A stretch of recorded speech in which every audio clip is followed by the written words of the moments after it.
Good morning, good afternoon, good evening, everyone, wherever you are.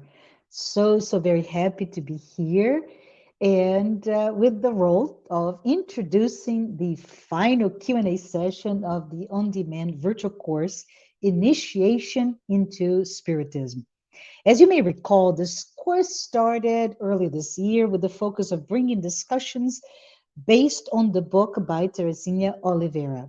How did the course work? Well, for the past 6 months or so, each week on Sundays at 10 a.m. Eastern, a new lesson was released to you, and those lessons were interspersed by a live Q&A session. There are many Spiritist speakers from all over the US and abroad, and they addressed one or two chapters of that book. So I'm very happy to be here and lead this live dialogue around the content of lessons 35 through 37. Thank you so much for joining us today in this live session. And just as a reminder to all of you who are watching this live stream, we have received questions, but please note that we invite everyone, to send us your comments or additional questions via the chat window. We will prioritize those. And we're going to start here with Susana Simões, Peter Hayes, and Dana Sisi. They presented previously on the parable of the sower, the parable of the lamp under a basket, and the parable of the laborers in the vineyard. I would like to welcome all of you, and please let's just give a short summary so that it will frame our viewers and the new comments to the following questions that will come. So, Susanna, why don't you start first, please? Well, first of all, good morning, good afternoon, good evening, everyone. My parable is the parable of the sower, and without going too much into it, it is found in the Gospel according to Spiritism. The chapter is "Be Perfect," and it comes right after three items, which is characteristics of perfection, the moral person, and the good spiritist.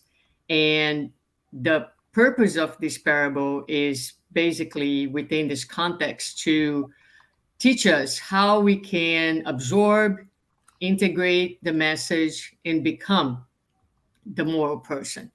And so it has three basic components, which is the sower, the soil, and the seed. We will talk about those components in a little bit, but that's in a nutshell where the parable is, what the components are, and the main purpose is, again, within the context of the chapter, is teaches us how we can, again, integrate this message and how can we help in spreading the message.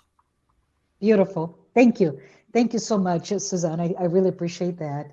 So let's go ahead and bring Peter Hayes. Peter, you spoke about the parable of the lamp under a basket. Would you mind telling us a little bit about what the parable was? And so we'll give the viewers a little bit of a context as well. Okay, sure.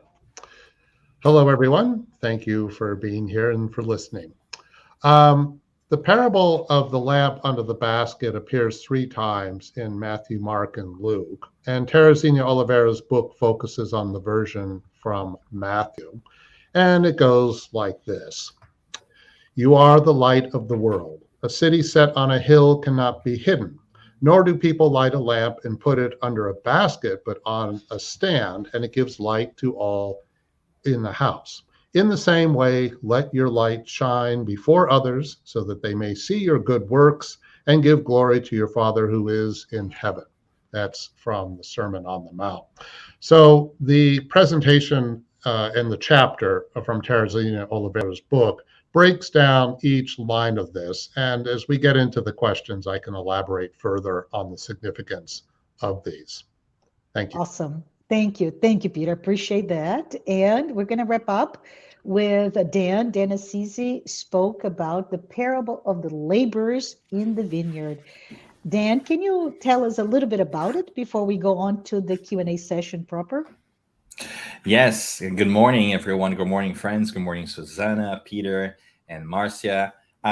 This is a wonderful parable, like every other parable that we have, that we find in Matthew 20. And it's really about being called to a life of purpose and meaning, spiritual evolution. It is about how we take stock of the world around us and how do we measure ourselves about, around in regards to the world around us. So it's got a ton of different things there that we can unpack for our daily lives. How do we get rewarded? What is the fair reward? What's justice? What's right? So wonderful things that help us rethink how we go about in our lives in the spiritual world as it relates to the material world and vice versa. So there's a lot of really interesting wrinkles, really interesting opportunities for us to reflect on how to live our daily lives. So it's kind of hard to unpack this so quickly. There's so many different things in there, but I look forward to our questions and our responses. All right, all right. Thank you. This is awesome. More questions than we expected, but this is great, right? So we were given a really brief synopsis of those three parables by Sue, Susanna, and Peter and Dan.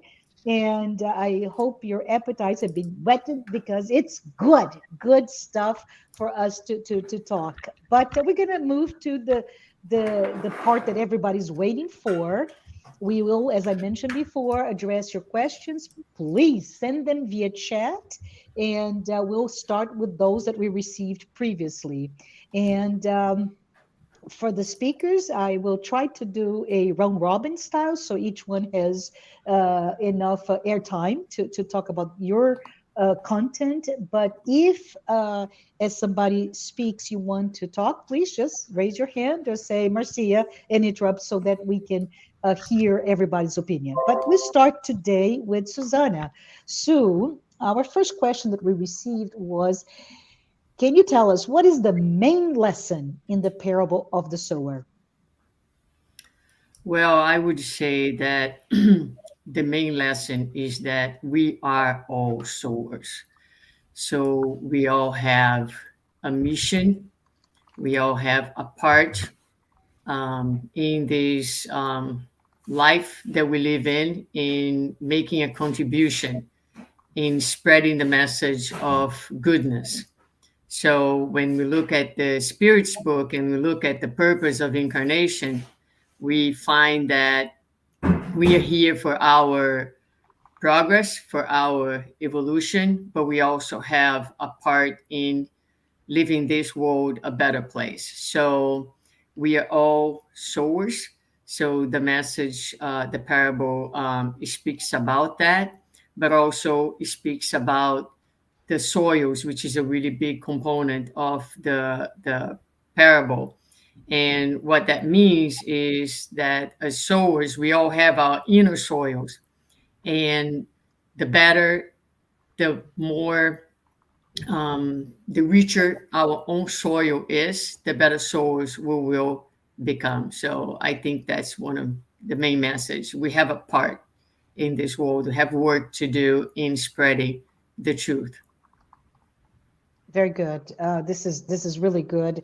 I'm going to go to the next question, but any additional comments, please feel free to come there before Peter. The next question is yours.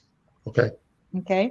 So Peter, as we know, he was talking about the other parable, the parable of don't hide, right? The parable of the lamp under a basket. So can you explain the meaning of light? Very specific, right? Can you explain the meaning of light in Jesus's teachings as seen in this parable?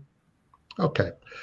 So in the version of the parable that I read, it opens with Jesus saying, "You are the light of the world."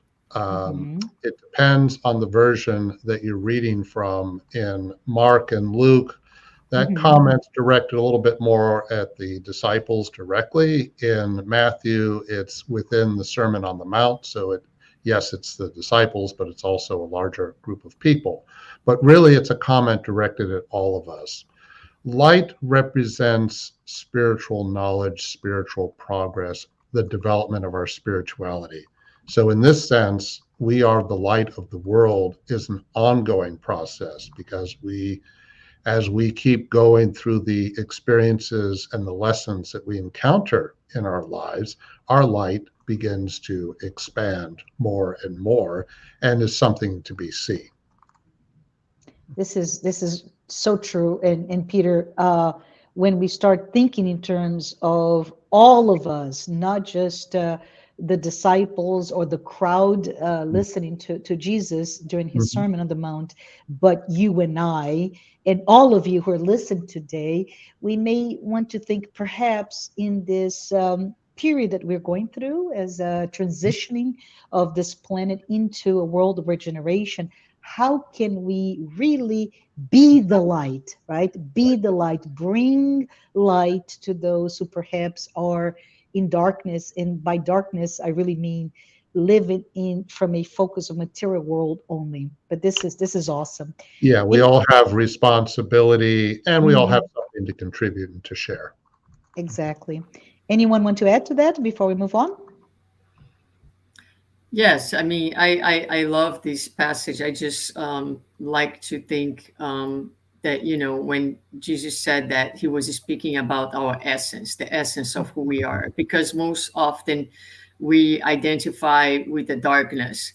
And so, one of the most powerful messages in Spiritism is that the darkness is an illusion and is always Right. temporary Correct. because it's only present because light is not shining, it's not expanding, as Peter said. So I think that's one of a really beautiful message, one that we struggle to understand, and most importantly to feel.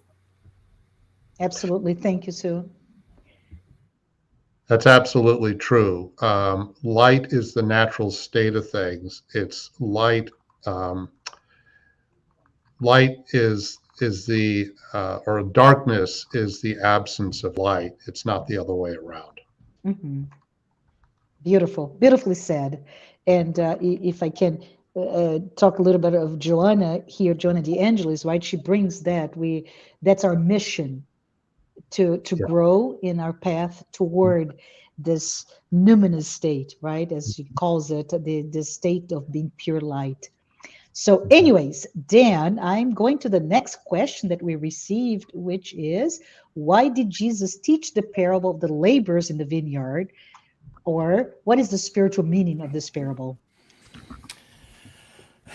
Wow, there's so many wonderful lessons that we can take from this lessons from this parable and all these other parables, right? The beauty of the parables is that they're like a ticking spiritual time bomb that they kind of sit with us until we have enough time and it's the right time for us to comprehend their meaning, which is generally more than one.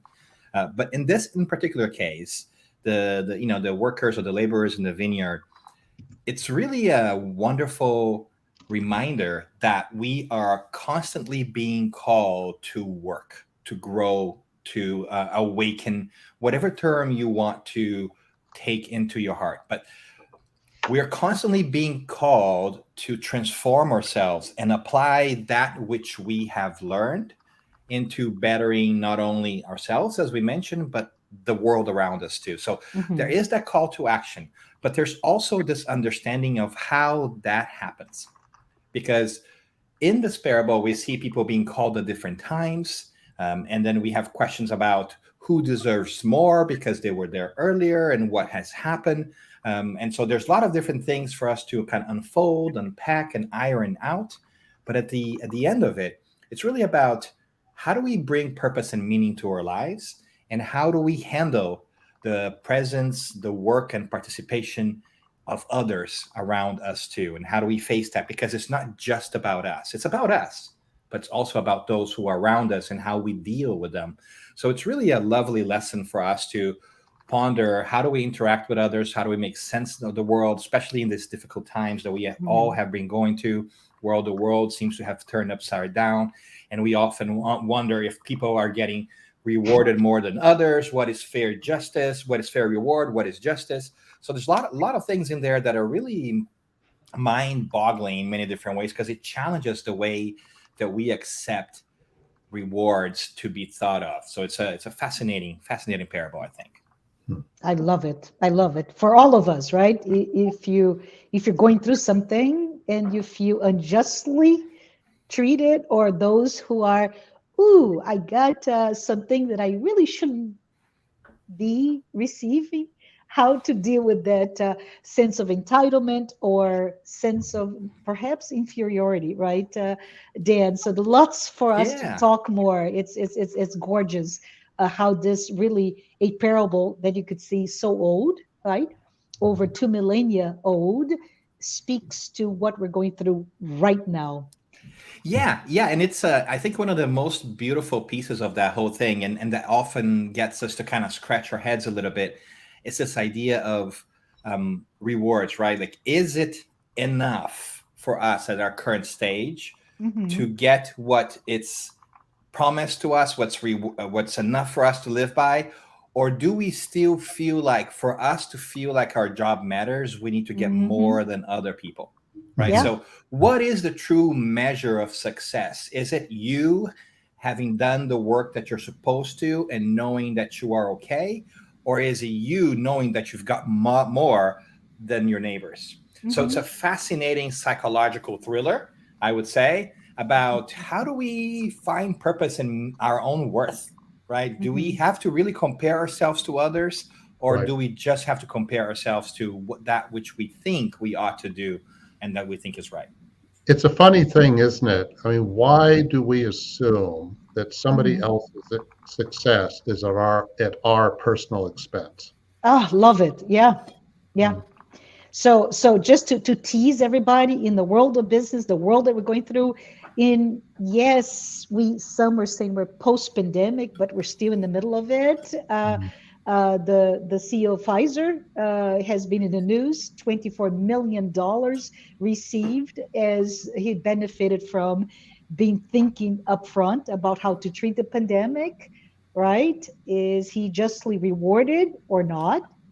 Who cares, right? More for us to think in while we go through this conversation. Any additional thoughts before we move on? All right, so let's go on. Um, Susanna, back at you with your parable, and you already spoke a little bit about the soils, but can you take the time to really go through the four types of soils represent the parable? What do they mean, and how can we? What does it mean to us specifically? Right. So let's start with along the path, which is the first one, right? So in that, it represents basically, all of us or people who are still not interested, not Hmm. open, or not ready to hear the message. They're not paying attention. They're like, their interest is completely different. So the seed falls along the path. Rocky ground is what Kardec is going to classify as those enthusiastic spiritists who hear the message, who get all excited about it, but the ground is on the shallow side, so it doesn't go too far. And the among thorns is when the seed actually it has a little bit more of depth, so the seed's going to sprung. It does so on the rocky ground as well, so but it dies right after. Among thorns, it will grow, but what happens is it's suffocated by the thorns. So it is, what are the thorns? That's what we need to understand. So these are our immediate interests. This is our illusions. So anything that can suffocate the message within us. And the good soil is basically when we have the best conditions where that seed is going to find everything that it needs, not only to sprung, to flourish, but also to produce fruits. So it talks about different states of the human soul in, and again, what kind of soil is out there to receive that seed. And we can think about it, if we are the sowers and we are sowing in those soils, but we also have to remember that we have our own inner soil. So when we think about the soils, it's about, what kind of soil is my soul, is my heart, how good it is, what kind of, environment do I have within, so that the seeds of the gospel of the truth can actually find the proper conditions to flourish within. Love it, love it.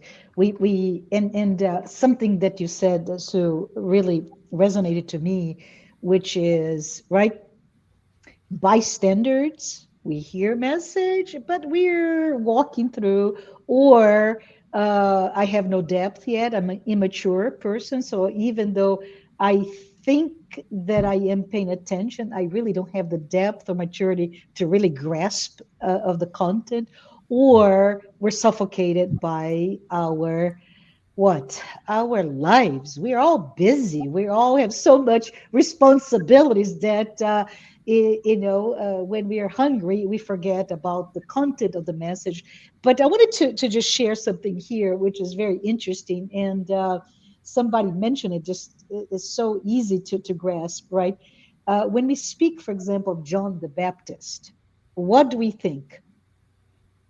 The Baptist, the baptism. He's known for baptizing people and purifying. And that's what we remember. We remember the external ritual, baptism, instead of the content that John was bringing to all of us. So, this is a reminder to all of us. Let us focus on the content, not the context by which the message comes to us, and how we can really be the good soil, which means, right, so we resonate with the message and we are able to truly bring fruit to our efforts in this journey. Any thoughts from anyone? Just one more thing. I Hmm. like to think that, you know we are not one or another type of soil. I like to think that our soul is like this vast landscape, and we have patches here and there where the soil is, shallow here. There's lots of places where the seed falls out. So there are certain ideas and truths and part of the message that we are more ready. There's more readiness in us. Hmm. There are things that are a little beyond us still. I'll tell you what, love your enemies. We're still trying to figure out how to love our friends.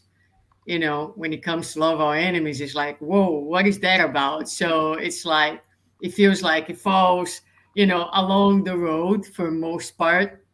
And so it's complex. It's not like, stories are simplified, right? But the human soul is very complex. So I think that's something for us to think for ourselves, but also as sowers, recognize that, people are not A or B. It's not black and white. And there'll be the need of time and inner work for the landscape to become more homogeneous and more rich, for the seed to survive and flourish. Love Yeah, it. and Hmm. there's something else in here too, Marcia, and that I Yeah. really liked about what Susanna was saying, is Hmm. because sometimes we think of ourselves of a like pretty straightforward or simple human being, but it's true that sometimes for certain areas of our lives we may be in one stage of that scale, and for others you may be at a different one. You might be that for spiritual awakening. I'm still, this shallow soil, but I'm ready for relationships and I'm committed to my personal Mhm. relationships. So it's Mhm. important for us to kind of detach this idea that we're just in one Mhm. space, in one phase, but that we could be in different pieces in there, right? And the other thing that I thought it was really cool about what Susanna said that she was talking, I was just seeing, is the sower. He doesn't go back and force the seeds either, right? Because Ah. he tells us about the story and he dumps it, right? He throws the seeds and he tells us, but he's not going back and saying, no, you seed that fell by the wayside, I'm gonna Right. get you and I'm gonna force you in that soil over there. There is no forcing.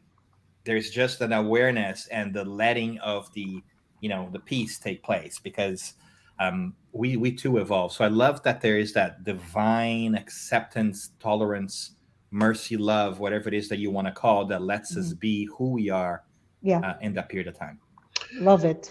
Love it. It's also, I think what Dan was and Susanna were touching on, a very important point, which is that our progress happens at our own pace. Yes, of course, we interact with one another, we learn from one another, but as far as what really sinks in with us, it is up to us to make that happen. It's not likely to happen if somebody else is pushing or trying really, really hard to persuade us and things like that. And that also means that when we do learn something, it sinks in more deeply because we arrive there at our own pace in our own way. And Love it's it. unique to all of us. Yeah.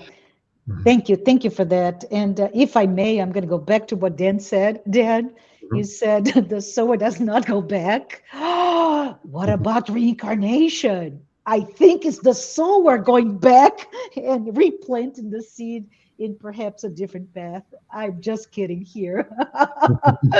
So lovely. Thank you. Thank you, all of you.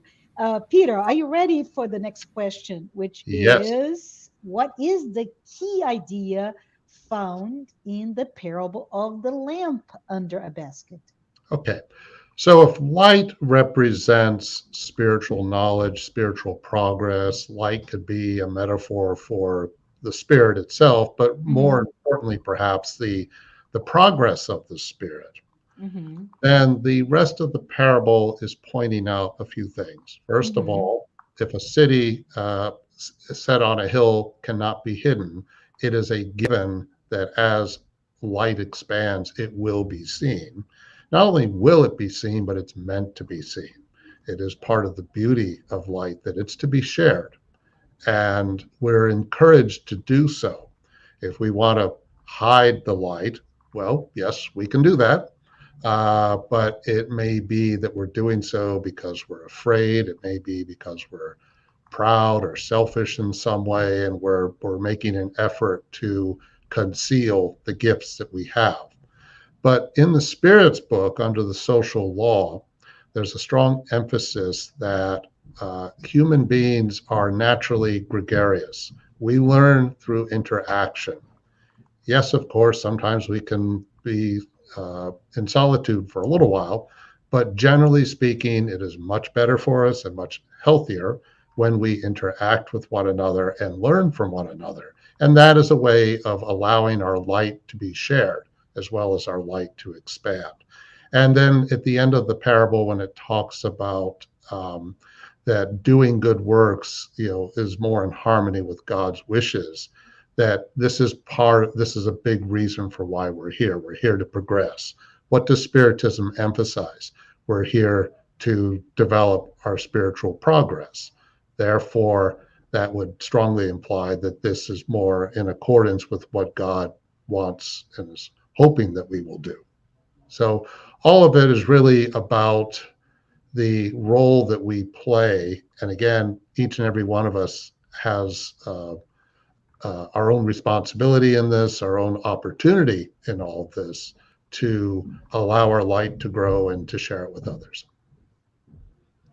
Very, very, very good explanation, right? And I really appreciate, Peter, you really bringing not the parable in itself in terms of light and knowledge, etc., but really putting in terms of our need as social beings that we are to Mhm. be who we are. And it resonates to me specific what you said. Maybe we don't, or maybe we hide our light because Mhm. we're afraid.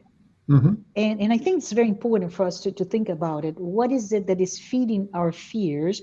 Or thinking of Jung, right? Our masks. I want to be. My ego is creating personas that I want to be what I am not, or I think I should not be. Therefore, I behave. I believe something. I know something, but I do act or say things that are not in in congruity with that message. But thank you for that. Mhm. Any additional thought before we move on?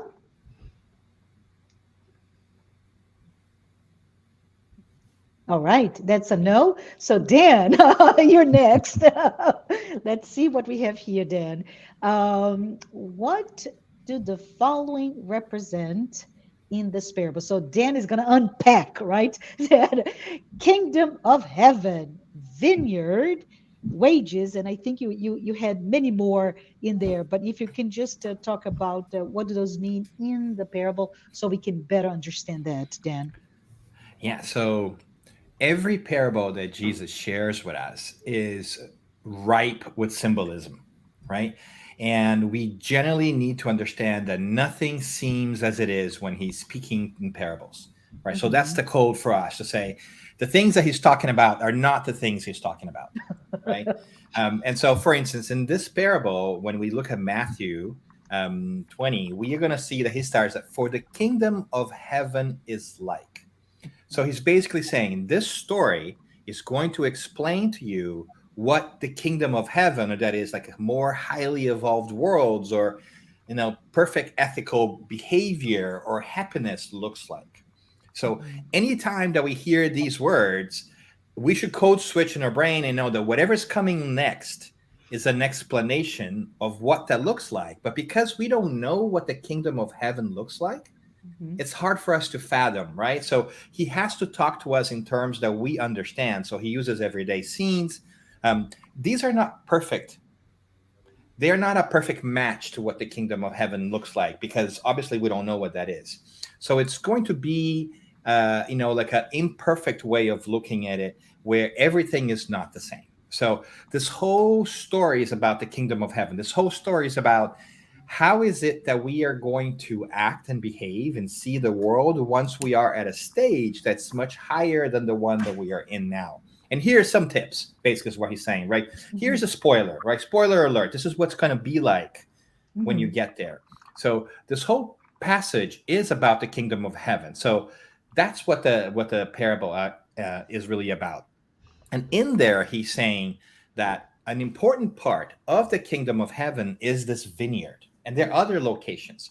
There's a marketplace right here as well. So there's more than one thing. We're not just going to sit at the clouds, right, eating cherries or grapes and having angels like play harp. That's not what the kingdom of heaven looks like. The kingdom of heaven is work. And in a vineyard, right, there is hard work. You have to sow, you have to wait, you have to harvest the grapes, you have to then go ahead and process the grapes, right? And then you have to wait for them to ferment. And then you have this wonderful, beautiful final product, which is wine for us, right? Most of the time. So there's work. So the vineyard is whatever it is that we are going through that is helping us grow, and it's that process and the field in which we act to let the process of spiritual evolution take place. And Mhm. that's a really great. And for some people at first, I feel like the vineyard could be a little bit discouraging, because people think that heaven is spiritual retirement, right? That you're going to sit in the cloud, you're going to turn on your divine Netflix, and you're going to do nothing. But that's not the case, because it can't possibly be, right? Like, what's the point? That would be super boring, people. Let's level here for a second, right? That might be nice for like 2 months, but after that, who would be able to kind of just do that for all eternity? It's not good. So it's about growing, it's about contributing to the world, being happy with yourself, creating things, making things better. So the vineyard is a beautiful illustration in that sense, and something that people could relate to at that period in time. right? Because it was closer to what they knew, which vineyards are a little bit farther away from what we know nowadays because we don't all know how a vineyard works, but it's a beautiful example anyways. And last but not least, because we could talk about these stories that Jesus tells us for days at end, this concept of wages, like what is fair payment or reward for the work that we do? And that is, I think, really the core of this whole argument, this whole idea, this whole celebration that Jesus shares with us in this parable. Because Mhm. as you might remember, in this parable, workers come or they're called at different times. So there are people who have been working there since the morning, people can come in the afternoon, and at the end of it, they all get the same pay. And that's what triggers us, right, in this world of ours, because all of a sudden, our preconceived notions of what remuneration is or what payment is are bothered by that. How? What do you mean? I have been there since the morning and I've gotten the same of the guy that came in last. That's not fair, right? But that's only true when we look at it through our selfish perspectives. Because nowhere in this parable is there the concept of productivity. And this is a modern concept that we are now dealing with during the pandemic, right? It Mhm. doesn't matter for us now where you work anymore, how many hours you work anymore, as long as you get your job done, right? So you can see how foreshadowy or how incredibly smart Jesus was to be talking about these concepts of productivity 2000 years ago, because it could be that in a period of like 1 hour, some people might do the work of others who might take 8 hours to do the same work. Maybe because they have that experience already. Maybe they already have those skills that other people are still developing. And that's why this parable is so great, because it challenges our preconceived notions of getting a reward just by the amount of time that we are at some place, right? And this is what's really tricky, because we have this ingrained notion that time equals wisdom, and not always, Mhm. right? It could be that we have been studying Spiritism for 20 years and somebody gets to know it, and in 1 year, they might get it more than we do for the past 20 years. We sometimes don't like to hear that, but that is true, right? So there is a difference between outputs and outcomes. Output is what you do, Yeah. and outcome is what happens, what is actually the achievement there. So it's a really great challenge to all of us to figure it out, what is productivity and how should we be rewarded. And then we go even farther and we think the reward is the same for everybody. Why does it bother us that everybody gets what's fair? Yes. What does it say about us when we are truly measuring ourselves, not whether we have enough or those around us have enough, but whether we have more than other people? Isn't that telling? Isn't that a profoundly contemporary lesson for us? Because if I have enough, shouldn't I be happy for somebody else getting something else? Mhm. It's a fascinating perspective that really challenges our the way we live, our cosmology of things. How do we see the world? So there's a lot of food for thought in there about how we are living our lives nowadays, I think. And I'd say something that resonated to me, Dan, right? The notion, which is a material notion, right, of productivity, meaning 1 hour equals X. Therefore, if the first laborers did 12, then the last one that did one should be the same. Very simple way of looking.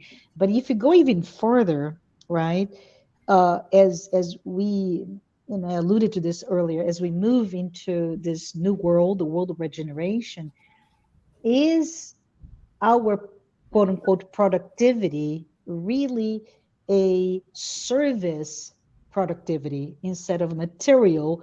I'm going to produce X, whatever, X bottles of wine, but we are producing the well-being of others, right? As we Hmm. become a society of service, and service in the emotional realm, in the spiritual realm, then all of it is changed, right? All of it, all of the perceptions that we've talked about it. So it's very interesting, and I agree with you, very challenging, but really good message for for all of us to think, to read, and ponder. And that's Mhm. even without bringing reincarnation into the mix, right, Marcia? When you bring Yeah. reincarnation to the mix, it Hmm. blows that parable open for a Yes. different perspective too. Yes, because I keep thinking, right, as you talk about reincarnation, is the labors of first hours those that they needed as the challenge that they're going through for whatever reason, they needed to sweat, if you will, 12 hours. Or, or is the other person that came here to take care of those that are just, they cannot take it any longer. And that service is so important because it's the using Amazon's world, the last mile, right? It's that's what takes to the outcome, not the output.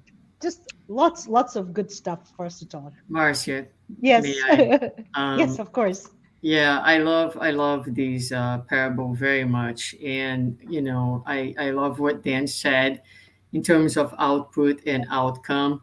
And if I can bridge mine and his, which is not ours, Jesus, but it doesn't really matter how long it's gonna take for the soil to be ready, right? Maybe the workers of the first hour, they were more ready to start laboring early on. But I Hmm. think one of the most beautiful and powerful messages that this parable brings to us is, it doesn't matter if you enter the vineyard in the first hour or the last hour. To God, your worth is the same.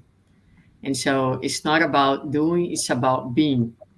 It's about your value as a human being, not related to what you produce, but to who you are, the light. So it's so beautiful how we can thread it all together and, you know, bring it down this message that, yes, we are light, that it doesn't really matter how long, whether you enter at the very first hour, the very last hour. There's the workers that were at the square, the market, waiting. Maybe they didn't have the same resources, but Hmm. they were there. They were waiting, so they were seeking to enter the vineyard. And at the very end of the day, to God, we are all the same. I think there's so much hope and there is so much beauty in this parable. It's very uplifting for the human soul.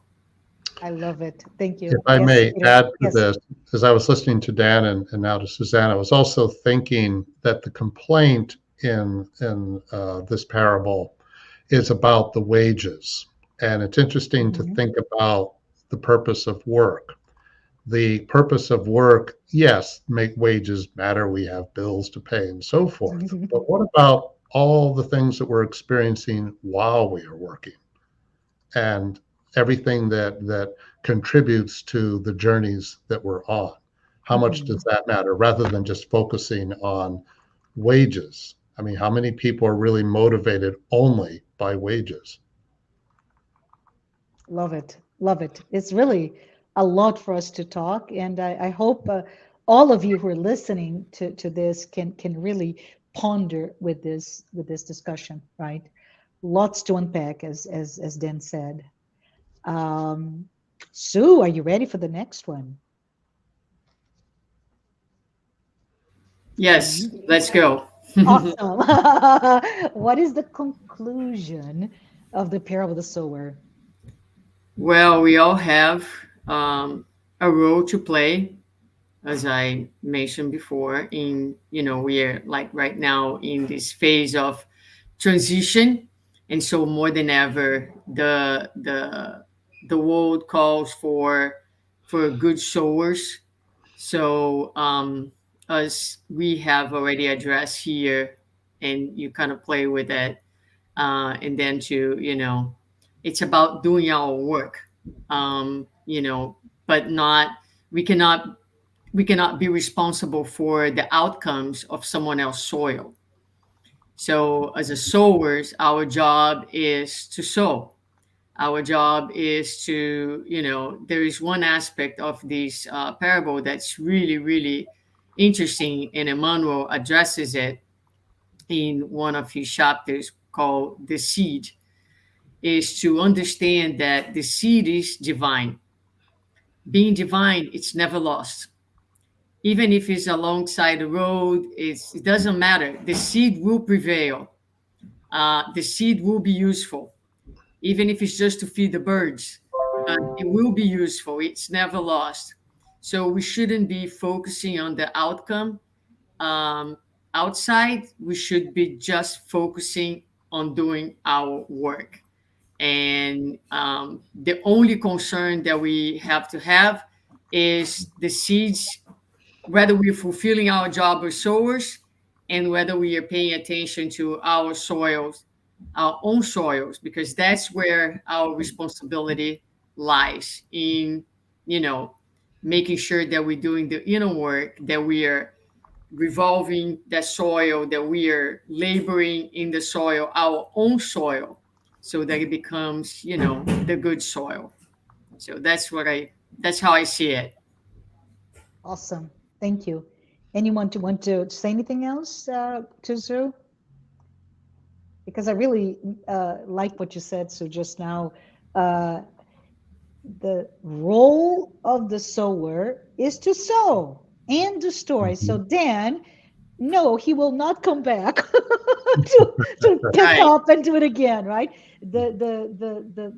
It's outside of the scope of his roles and responsibility when he applied for the job. I I'm like going to throw. Yeah, I like to think that we are sowers when Uh-huh. it comes to the world, right? The other Mhm. soils, we agricultures of our own soil. But when it comes Yes. to the spreading of the message, just sowers. You sow and you move along. Love Yeah. it, right? Mhm. And it goes really well with Peter's parable, Mhm.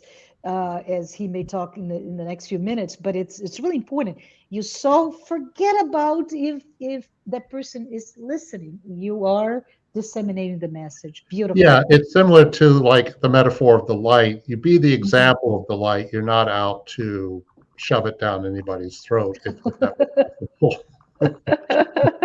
I'm looking for a light to just bring it here. We're not Exactly. supposed to do that. I'm here to make you all see, kind of thing. Yeah. Mhm. Very good. You're gonna Oh, see it whether you like it or not, people. That's right. Right? shove it down, shove it down. Oh, all right. So, Peter, I think you're Mhm. next. And the question here is, what is the spiritual meanings? What are the spirit meanings of the object, right? So, lamp, or in some parables, you hear the word used as the candle, the oil, or the basket or bushel. Okay, I'll take a stab at this. I don't think it's the Mhm. final word by any means, but the lamp can be a metaphor for the human body, the container that we all are. And um, part of that implies that as individuals, as containers, if you will, Mhm. how we experience the journeys we are on is unique to us, and that everyone has to find things in their own way. So, what may work for another person won't necessarily work for me, and vice versa. Um, as far as the oil, in the Spiritist book, The Way, the Truth, and the Life, the last chapter, chapter 180, Emmanuel talks about this parable, and he makes a point that the oil can represent humility, our intentions. If oil is used to allow the light, I mean, if you think about it, you have a Mhm. lamp, you have most likely olive oil if we're talking about Roman times. Mhm. The oil is absorbing its way up through the wick and then allowing the light to occur. So if the oil is a metaphor for our intentions, our willingness, humility to try to allow our light to expand, all the ways in which we somehow get in the way of that. If we do not have humility, that can obviously make it more difficult to slow down the illumination process, if you will. Mhm. And then Mhm. the basket, in the case of this parable, since it's talked about putting the lamp under the basket can be a metaphor, as we said before, for our fears. I don't want to share my skills with anybody. I'm afraid to reveal who I really am. I don't know if I really have anything I can share with others. I mean, what do I have to offer the world? That kind of attitude. And this gets into another area. We don't have to be perfect in order to help others, inspire others. We do what we can with the gifts that we have at the moment. The basket can also be a metaphor for negativity, deliberate effort to conceal, because the way the sentence is phrased in the parable from Matthew is it's getting into the area of choice. I choose not to allow my light to be seen. I'm going to hide it somewhere. Um, you could also read that as oppression, repression, etc.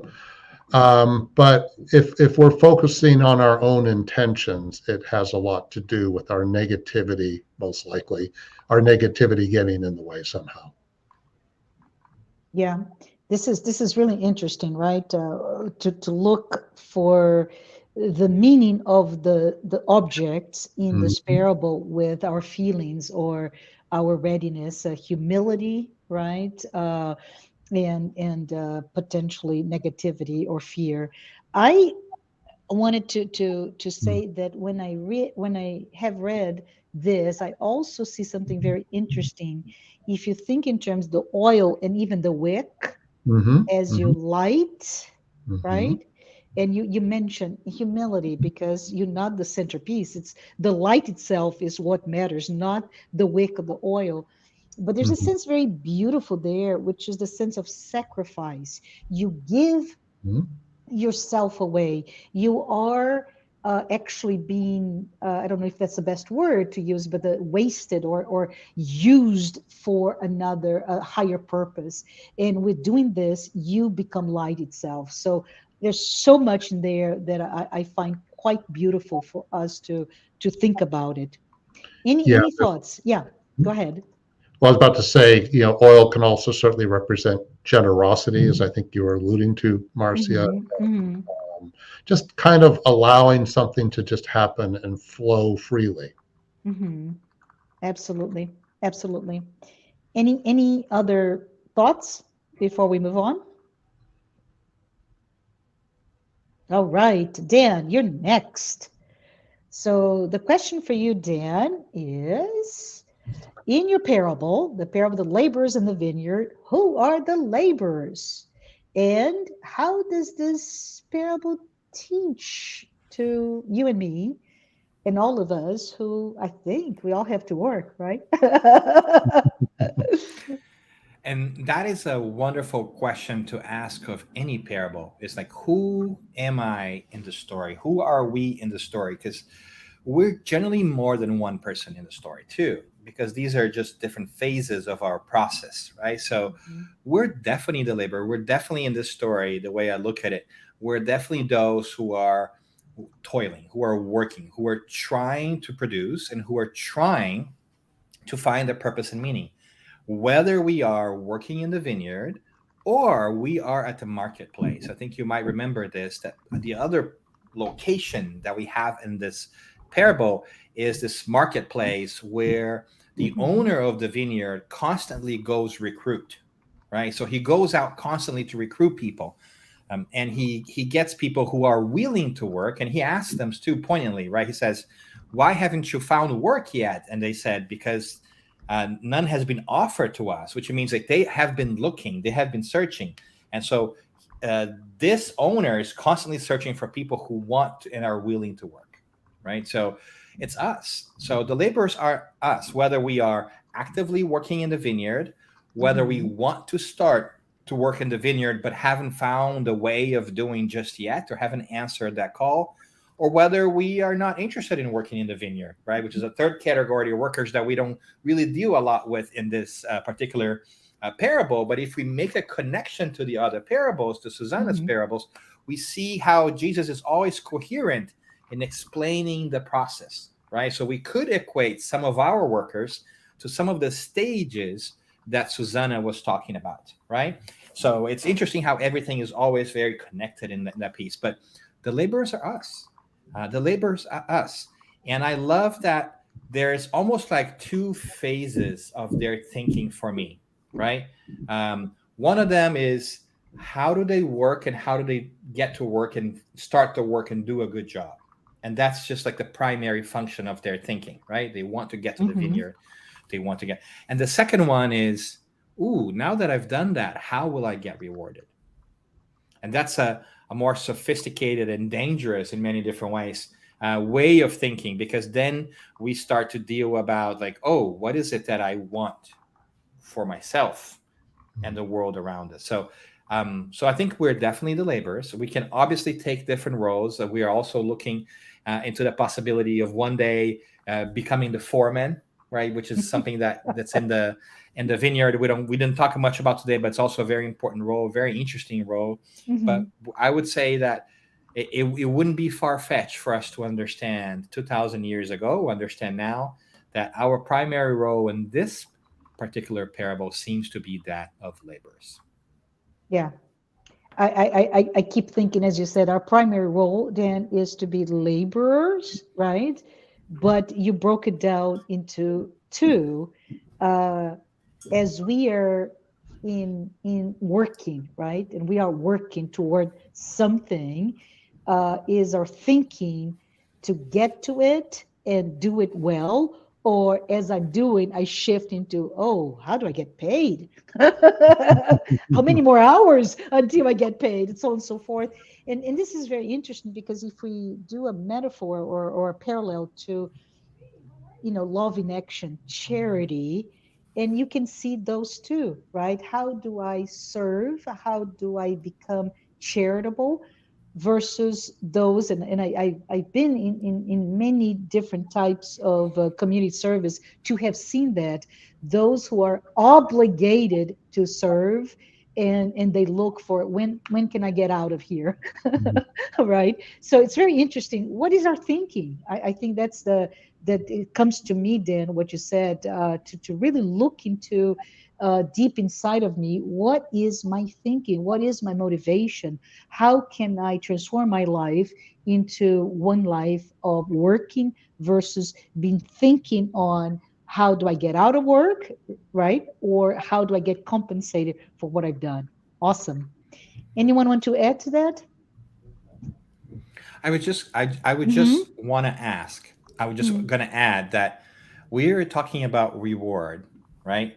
And in this particular case, we are talking about the reward of compensation, like Mm-hmm. financial compensation, right? Mm-hmm. Like the one denarius, like one proper money for the day. Mm-hmm. But there is the other question that is raised here, not directly but indirectly, of whether that one worker that speaks up, because there's one worker that speaks up, there are other workers that are also recruited during the day who do not speak up about the so-called injustice of being paid less than the person that came next, even Mm-hmm. though they had all gotten what they were promised, right? Mm-hmm. And I think that is a fantastic thing that we could you know Mm-hmm. go for many hours, many days. But I think that these other people have gotten that there is a second kind of reward, which is the reward of satisfaction of a job well done, right? And I think it's important for us to remember that, because I think nowadays a lot of people are thinking about, the great realignment, the great resignation, finding Mm-hmm. another work, something that pays me according to what I believe I am worth, right? All that is great thinking Mm-hmm. for sure. But I love that we are beginning to understand that the financial compensation or your total compensation package in our lives, it's not only money and benefits and stock options or whatever it is that's important to you, but it's also your quality of life. When do I work? How do I work? What kind of work I do that's meaningful to me and uplifts my spirit in general, right? So I love that we, even through our everyday lives, are getting closer to this concept of reward and the kingdom of heaven that we see in these parables that are done 2,000 years ago. Lovely. Thank you. Thank you for that, Dan. Any additional comment before we move on? I think it Mm-hmm. one way to boil it down would be it has to do with, are we appreciating that the way in which we spend our time, does it serve a purpose? a meaningful Mhm. purpose in some way. Yeah. Yeah, very good. Thank you. Thank you, Peter. Lou, Lou, I'm sorry, Sue, Susanna. And I think we may come to our last round of questions for the three of you. So maybe if you want to think in terms of answering, but also make a conclusion.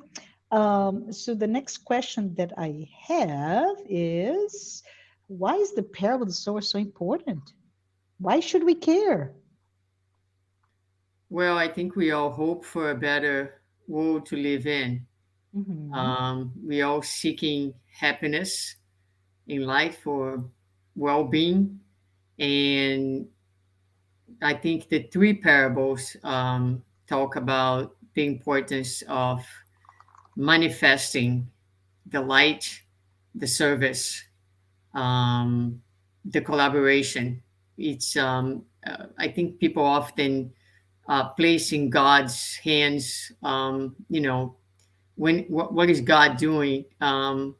What's happening here? Why can't God make things better? Well, God is trying to make things better. And the way that God works is through our hands. So, you know, God has and continues to send missionaries to remind us about the essential things and the truth.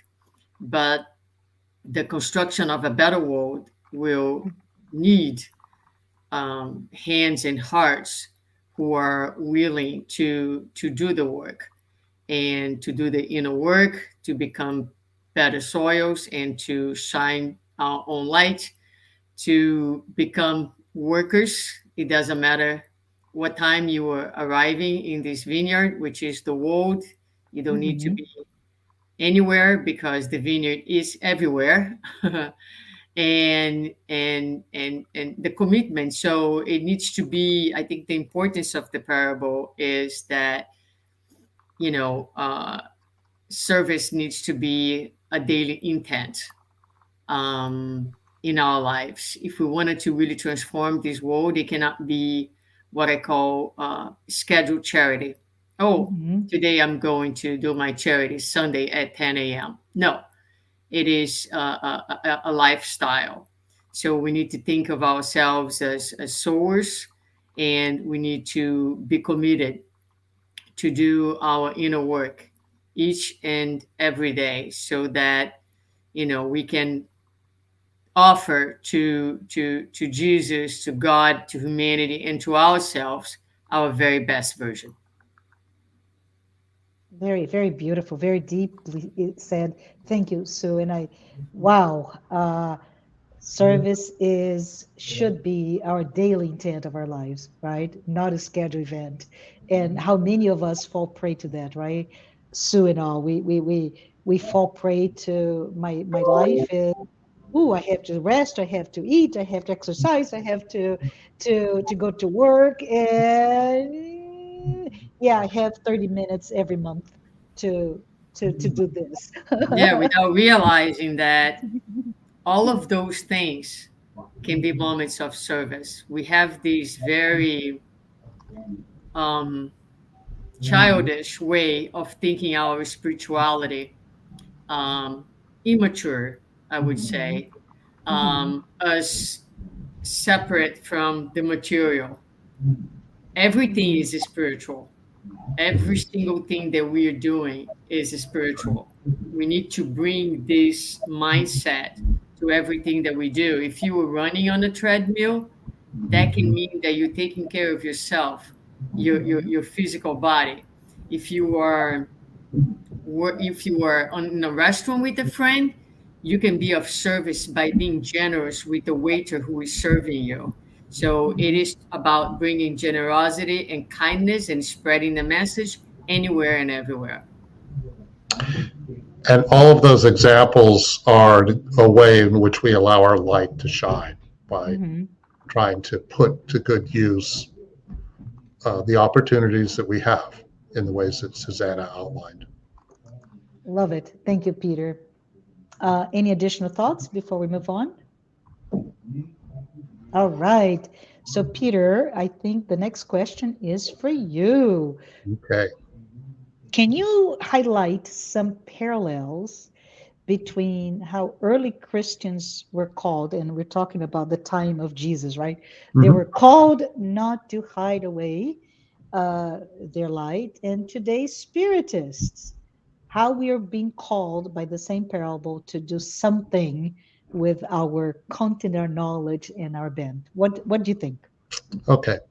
So during the time of Jesus, when Christianity was pretty much an obscure sect, um, it would soon become rather dangerous, as it was in Jesus's time, but even more so after the time of Jesus, to be a Christian. And Jesus certainly was saying to the apostles, this is not going to be easy. And what's interesting about the way the disciples or apostles are portrayed at times Mhm. is the way in which they struggle with their faith. They struggle with uncertainty. In other words, they're human beings. And I don't think Mhm. the point is to criticize them for it, but rather it shines light on the ways in which we all encounter these kinds of faults. One example would be Peter, for instance. Jesus tells him that by the time the crow cocks three times, you will have betrayed me, you will have denounced me. By the time the crow cocks, and Peter, of course, doesn't think that's going to happen. And then once it does happen, he goes, "Oh my God, what did I just do?" So it's a way of revealing that you could say in that moment he was putting his light in the basket, as it were. Why? Because Peter was afraid when Jesus was arrested. All the disciples pretty much were terrified, understandably so. Judas, of course, betrays him, but there is, at that moment at least, they were hiding. But then later they realize, okay, we definitely have a job to do here, and we have seeds to spread, as it were, and a lot of work in front of us. So I think, again, in the case of early Christians, it was battling that fear and uncertainty, lack of trust, lack of faith in oneself. Mhm. As far as spiritists are concerned, well, there are a lot of, I mean, we could probably spend the next week talking about that. But one way to think about it, I would say, is if we are learning this knowledge and we're trying our best to put it into practice in our daily lives, which is where the real work is, are we revealing that to others through our own example? Are we making an effort to be the best version of ourselves that we can be? But as Joanna and Dan talked about, it's not about forcing. It's, you can perhaps show what we're doing. Maybe we catch the attention of others. Maybe we don't. But we're not out there to try to force anything. But at the same time, we don't have to be afraid of being ourselves. And it's important that if we feel like we can share what we know with someone, that we be able to do so. And obviously, if somebody seems open and willing to learn more, then we can go further. But even if the subject of spiritism doesn't come up, it's just in our day-to-day lives. Are we exercising charity with people? Are we forgiving? Are we patient with one another? All of these are ways in which we are not putting our Mhm. light under the basket, as it were, but really making ourselves available to help and assist others to the extent that we can. That's awesome. Thank you. And I think this is, when you're talking, Peter, about how, right? How do we reveal our light through examples? And the word, and I'm going to paraphrase awfully. I forewarn you. But what came to mind was Francis of Assisi that said, "You Mhm. must teach the gospel every way, every which way. When needed, you use words, right? and Right. and this is the beauty of it. How can we shine our light without using words, right? How can we be light through every intent, every day, every focus, or in whatever way we can, since today we may not be in a good soil, right? So, Right. Just to kind of repeat this in a different way. uh, We could read all the books on the planet. We can be mhm, very articulate, et cetera, et cetera. But are we putting this into practice in our daily mhm, lives? It's not mhm. easy, but are we making our best effort to do so? And maybe, just maybe, that'll get noticed. Yes, yes. Thank you. Any thoughts from Sue or Dan? Sorry to call you out. Go ahead, Dan. No, I just want to jump in there because I think Peter touched on something, um, uh, a while back that's also very important. Because when we're talking about not hiding the lamp, we're Mhm. not only talking about our own lamp. We're talking about also not hiding other people's lamps. Mm. Ah, And I good think that's a point. very important piece for us to remember in nowadays, Mhm, because there isn't necessarily explicitly said, don't hide just your lamp, right? So mhm, we have to be very careful and thoughtful and considerate too, not only not to hide other people's lamps, but to Mhm. actually help it shine Right. when it has to. And so I think that there is a secondary calling there, which is how do we recognize the light of others and how can we help that light not um, be put aside too. So I think it's just another way that we can also Mhm. take in this beautiful message that comes from our older brother Jesus. And I thank Peter for mentioning that as well. Thank you. That's a very important point. exactly. Love it. All right. I have a question. I'm gonna maybe ask Dan or Peter or Sue, whoever wants to do. But Nancy, hi Nancy. Thank you so much for your comments. Nancy asked. She said thank you, and that this is a very important topic in our society at this moment. And the question is, where technology is bringing the benefit working from home. What can you say about that? I can take a step first, and then Sue, you want to jump Mhm, in, or you want to go first? Oh, you mentioned a little bit about that. Go ahead. mhm, Yep. Okay. So I think that we are living in wonderful times where we are getting challenged to think differently about a lot of things. And mhm, one of those things that I think we are experiencing in our professional life is this idea of telecommuting, of working remotely, or whatever it is that you want to call. I do think that we are still sometimes thinking it from a materialistic perspective and focusing on a manifestation of it that perhaps is not the most helpful one. Let mhm, me see if I can make this clear. In my mind, it's not about where you work, but it's about whether where you work affects the work you do. You see, it's ever mhm, so slightly subtle, but it's there because it's true that some people will not be able to work remotely because their job is necessarily in front of mhm, other people at a specific times. If you work at a store, if you work at retail, it will be hard for you to work remotely, right? If you're a Because physical that location, therapist, a Mhm. physical mhm. therapist, right? Like because these things will affect the work you do. And I think that we're focused a lot on like where do I want to work as is best for me? And we have missed the piece about like, does the place that I work affect the work I do? If I'm a Mhm, laborer in the vineyard, I cannot go work in the marketplace.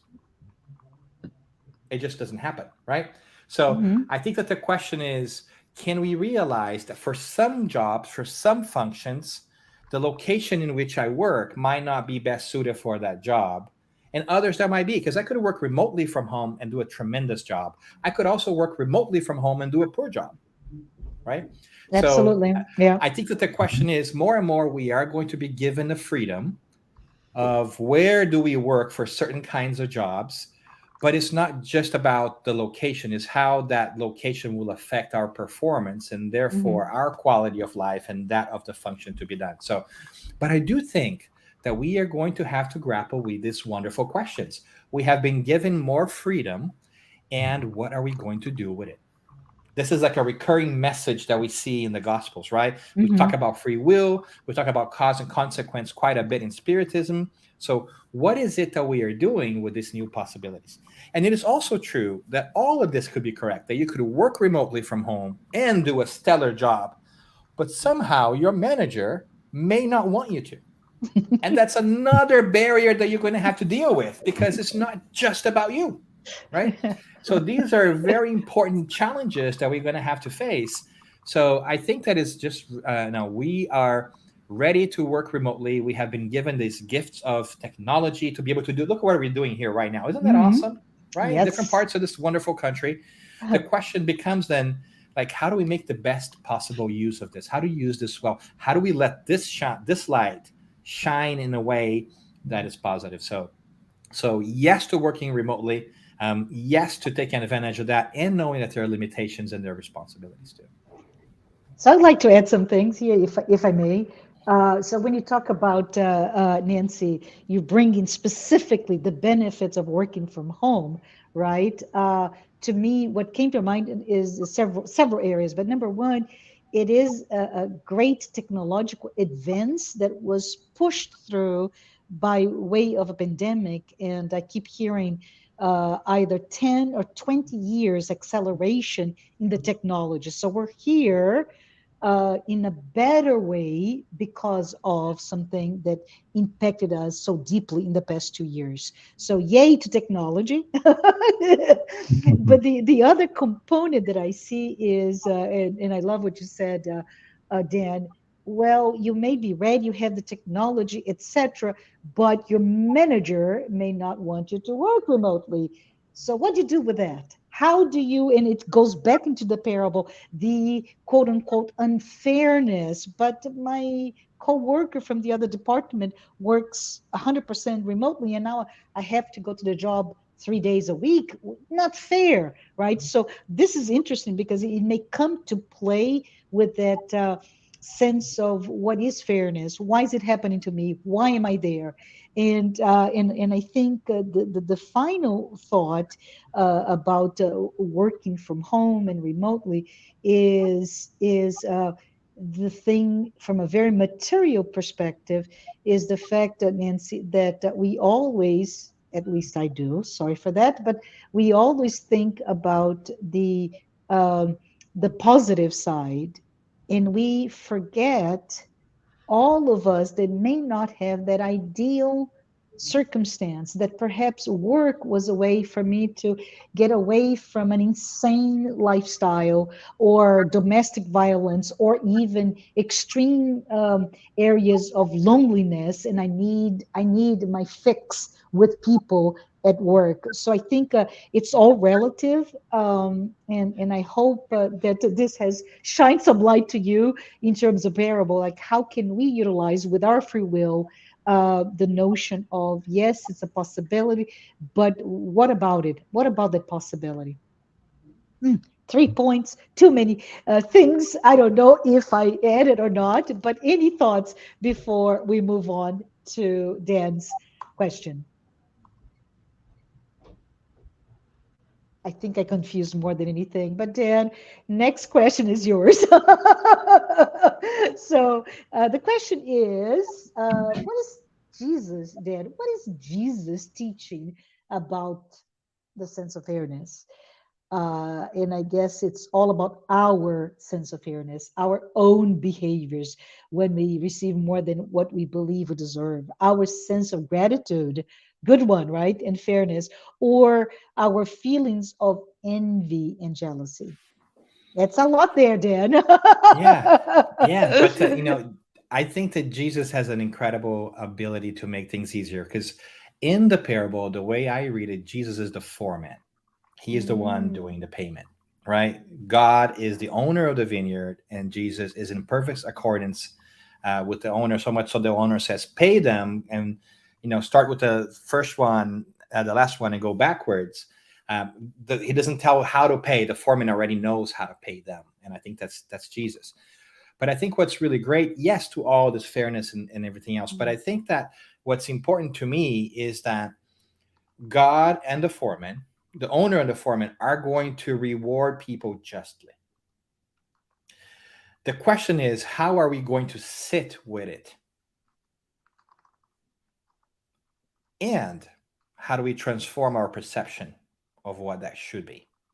So at the end of the day, I think it's really an invitation for us to transform the way we see rewards, recompense, remuneration, whatever hard word you want to put in there, and have to come to grips with ourselves, or Mhm. what is it that we want, and how do we sit with it, because the reward will not change. We can whine, we can complain, but we're not in charge. Uh-huh. The kingdom of heaven is like it was given to us. Now we just have to kind of make peace with that and come to terms that it's okay for us to just have enough. It's okay for us to have all that we need. We don't need to have that and more than other people, right? And that's a difficult and individual reckoning that we have to kind of come with ourselves. Yes, absolutely. And then, Peter, I think you mentioned to alluded to that, right? The assumption is my gain, or well, Mhm, somebody else's gain detracts from my own. But mhm. when you say that, Dan, really, what resonated to me was no matter what, you may be upset, you may be angry, you may be whining, the reward will not change. And I think it's very important. Oh, I'm going to go back to reincarnation, Dan. The concept of multiple lives, right? And this amazing thing which is called divine justice. The compensation, financial or not, is based on your merit, and the merit predates this life. So when I complain, and I do complain that I'm not as tall as Susanna, for example, and I'm short and my body type is completely different, and I go like, not fair. Well, stop complaining, Marcia. It is fair. I came with this body and I'm here, short as I am. Deal with it. Be in peace with it. I'm just joking here. Any additional thoughts with that before we close? No, I would just invite, I think it's a great point. I think that I would just invite folks to look at these parables and add this layer of reincarnation, because whenever you bring reincarnation to any of these parables, a new world opens up. It Yes. allows us to go deeper, like the concept of efficiency and that we were talking about, the parable of the laborers in the vineyard. Well, what if those laborers already had those skills they had acquired in a previous life, and that's why they got the job done so quickly, right? So the concept of fairness and divine justice is greatly improved, justified, explained once you apply the concept of reincarnation. So yes to reincarnation, yes to kind of seeing more than just one slide in the movie, of seeing the Hmm. big picture. And that's one of the beautiful things I think Spiritism brings us, is the ability to look back at the things we know and understand them more deeply, because now we are beginning to grasp what reincarnation is and how it has an impact, or could have, or has, well, no, it definitely has an impact in our spiritual evolution. Absolutely. Thank you. Thank you, Dan. Any final thoughts from you, Sue, or Peter? Well, my final thoughts, I want to bring very quickly just an aspect of my parable that I think is nice to close. Um, a lot of times we hear folks saying that they are not ready. They're not ready to do the work. And I think one of the elements, powerful elements of the message is the seed. Emmanuel has a page called The Seed, where he reminds us that everything has a beginning. It has to start from somewhere. And so, we don't need to be experts. We don't need to be, fully skilled to enter the vineyard, to start doing the work, because it is through the work that we are going to develop the skills, the virtues, and that we are going to expand the light within. So um, don't see your limitations as an obstacle. Don't postpone the beginning of the work because you don't think that you are ready.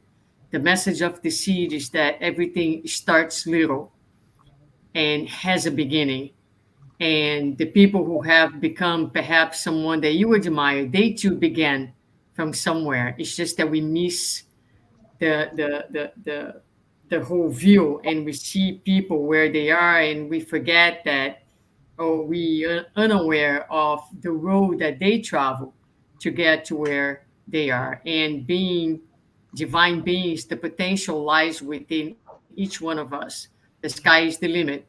You are gods. You can do everything that I did and more.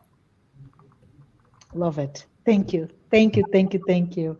So we have just a few more minutes. I want to say thank you, everyone who is here with us watching this live Q&A session. I want to thank you for anyone who has been following our weekly releases of the Initiation into Spiritism as a course. And thank you for every single person who contributed to this class. It's been a wonderful past 6 months. We learned a lot. We got a fairly small book with about 30 some chapters, right? Very small. And yet each one of you brought something, a clarification, a way to make it very, from an interpretation perspective, something that make very personal yet very universal. So thank you, all of you. And with that, I would like to ask Peter, can you do a prayer before we close our day today? Sure. Thank you. If we can, let us close our eyes. We thank you, dear God, for the wisdom that you provide to all of us, for the gifts that you provide to all of us, for the opportunities that we have. We thank you, dear God, for this planet and for the ways in which we can learn in a variety of ways as we engage with one another and as we move through the lives that we have here. May your light shine everywhere. May your seeds be spread everywhere. And may all of us do our best each and every day to put the work that we have in front of us to good use. Please bless this era. Please bless the opportunities that come with the time that we are in.